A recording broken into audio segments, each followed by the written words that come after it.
Hey guys, it's Maddie and I am coming to you from my parents' home. It's Friday and it's about a week after I've completed my wellness challenge, and I just wanted to check in and kind of finish up that series with sharing some of the highlights and the takeaways and the things that I've noticed that are important that I want to keep implementing in my life moving forward. So given that we're now into November and it's kind of that time of year where if things aren't written down or for an assignment or a midterm, I might not remember them. I did make a couple notes on my phone of just things to remember to touch on, just because I wanted to make sure that I was kind of including everything about this week to make sure it was kind of a whole wide focused summary. So I will say in advance that I do have a very fussy dog sitting over here with me, and she is snoring a little bit. I'm not sure if you can pick up on that on audio, but if there's any soft snores, that is my dog. And now she's making an appearance.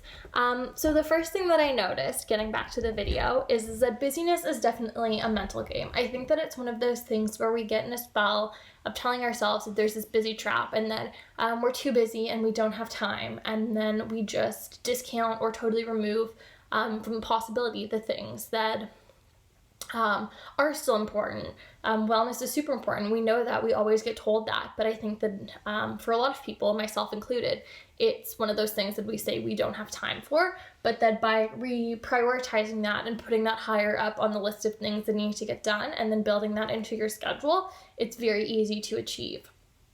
I had a lot of things that I still did this week, even though it wasn't my typical week, but by building my wellness into my schedule, it always got done, and I never was in a position where I had to remove something else from my to-do list to replace this wellness. But even if that was something that did happen, that wellness may have been even more important inclusion because of the effects that it had. So the next thing is that it really did make me feel well.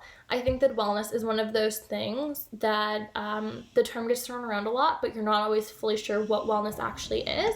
But I did notice that my mental, emotional, and physical health felt a lot better. I noticed that I was sleeping better at night, that I was gravitating towards healthier foods. I was making sure that I was staying hydrated. I felt a lot less stressed and anxious than I normally do. I felt my relationships were improved.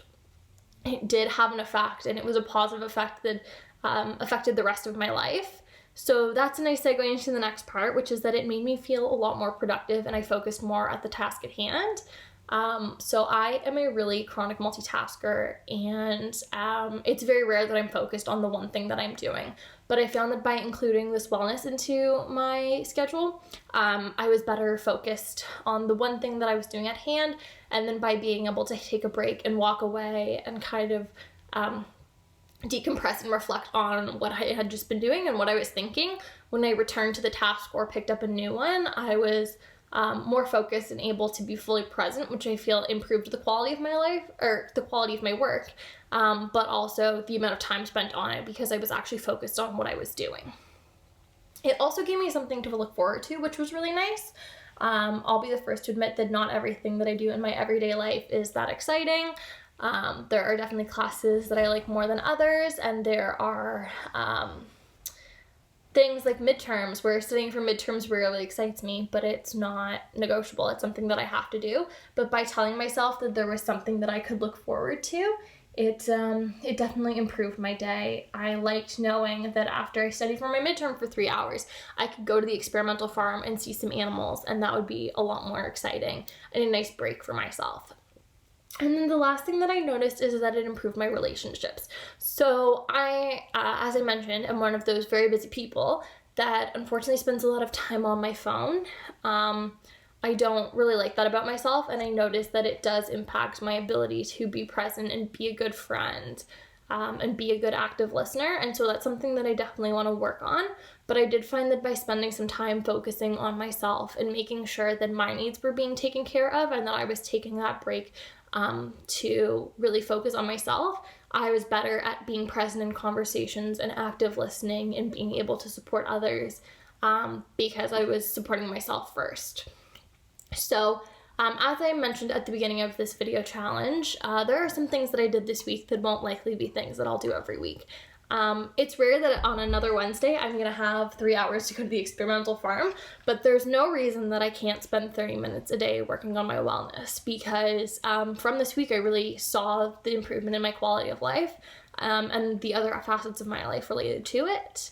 And so I think the other thing too is that wellness is really unique. So what might be wellness for me doesn't mean it's wellness for you, or what you might consider wellness just might not do it for me, and that's okay. I think it's really about finding the things that are good for you and make you feel recharged.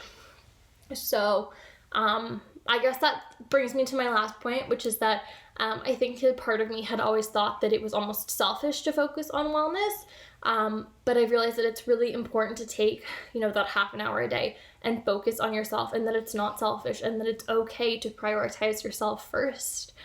So I hope that from following along with this series, you have found a newfound respect for wellness. Maybe you've considered changing your own wellness routine, or maybe if you didn't have one, this has encouraged you to work on wellness in your own life. And maybe you've just followed along with my journey, and that's okay too. But I wish you all the best, and we will be back with another series sometime soon. Bye.